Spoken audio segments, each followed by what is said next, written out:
మాజీ ఎంపీ లగడపాటి రాజగోపాల్ రెడ్డి వైసీపీలోకి చేరనున్నారా? ఇప్పటికే వైసీపీ నేతలతో కొంత లగడపాటి టచ్లోకి వెళ్ళినట్టుగా సమాచారం తెలుస్తూ ఉంది. వైసీపీ అధిష్టానంలో ఉన్నటువంటి కొంతమంది పెద్దలతోటి కూడా హైదరాబాద్లో ఆయన సీక్రెట్గా కలిశారు అనే సమాచారం బయటికి తెలుస్తూ ఉంది.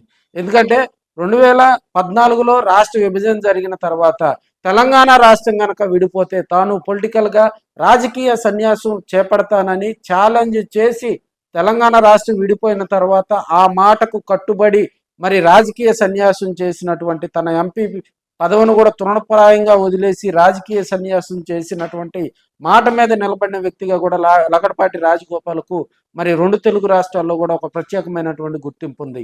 తెలంగాణ ఉద్యమానికి ఆపోజిట్గా జై సమైక్యాంధ్ర ఉద్యమాన్ని స్టార్ట్ చేసి మరి రాష్ట్రం విడిపోకుండా మరి కేసీఆర్ చేస్తున్నటువంటి నిరాహార దీక్షకు ఆపోజిట్గా కూడా తెలంగాణ ఉద్యమాన్ని కేసీఆర్ ముందుకు తీసుకెళ్తున్న వేళ మరి జై సమైక్యాంధ్ర నినాదంతో ఉమ్మడి ఆంధ్రప్రదేశే ఉండాలనే నినాదంతో మరి లగడపాటి రాజగోపాల్ కేసీఆర్కి అప్పుడు ఆపోజిట్గా కూడా నిలబడి అనేక ఉద్యమాలు చేశారని కూడా మనం తెలియజేసుకోవచ్చు. 2014 తర్వాత జరిగిన పరిస్థితుల దృష్ట్యా కూడా లగడపాటి రాజగోపాల్ రాజకీయాలకు దూరంగా ఉంటూ ఎన్నికల సమయంలోనే లగడపాటి సర్వే పేరుతోటి ఏ పార్టీ అధికారంలోకి వస్తుంది అనే సమాచారాన్ని బయటికి తీసుకొస్తూ ఆయన సంచలనంగా మారారు. 2014 తర్వాత ఆంధ్రప్రదేశ్ రాష్ట్రంలో కొలువుదీరే గవర్నమెంట్ తెలుగుదేశం ప్రభుత్వం అని అప్పట్లోనే లగడపాటి చెప్పినట్టుగా తెలుగుదేశం ప్రభుత్వం అధికారం చేపట్టడంతో లగడపాటికి అప్పుడు హైప్ ఇచ్చి వచ్చిందని చెప్పాలి.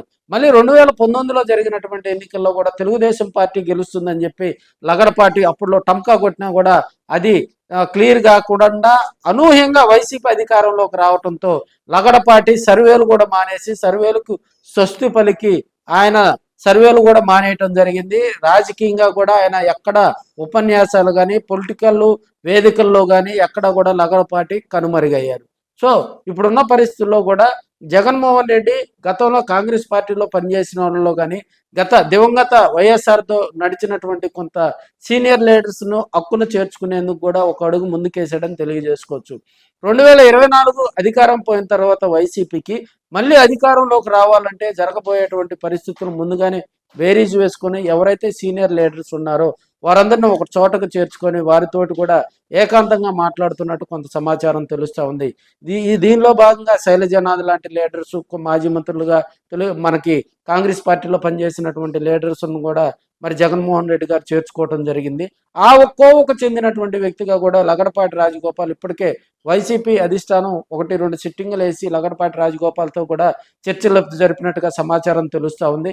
అదేవిధంగా విజయవాడ ఎంపీ సీటు కైవసం చేసుకోవాలంటే లగడపాటి లాంటి ఒక సీనియర్ మోస్ట్ లీడర్ కావాలి. కాబట్టి ఇప్పుడున్న పరిస్థితుల్లో అలాంటి మాస్ లీడర్ కోసం జగన్మోహన్ రెడ్డి గారు ఎదురు చూస్తున్నట్టు మరో 2 సిట్టింగుల్లో కూడా లగడపాటి భవిష్యత్తు తేలనుందని ఆయన వైసీపీలో చేరే అంశం కూడా మరో 10-15 రోజుల్లో కూడా 2 వారాల్లో క్లారిటీ వస్తుందని వైసీపీలో ఉన్నటువంటి కొంతమంది అధిష్టానంలో ఉన్నటువంటి పెద్దలు అయితే తెలియజేస్తూ ఉన్నారు. మరి లగడపాటి రాబోయే రోజుల్లో వైసీపీ కండవా కప్పుకుంటాడా, జగన్మోహన్ రెడ్డి వెంట నడుస్తాడా అనేది కూడా మరికొన్ని రోజుల్లో సస్పెన్స్కి తెరపడనున్నట్టు సమాచారం.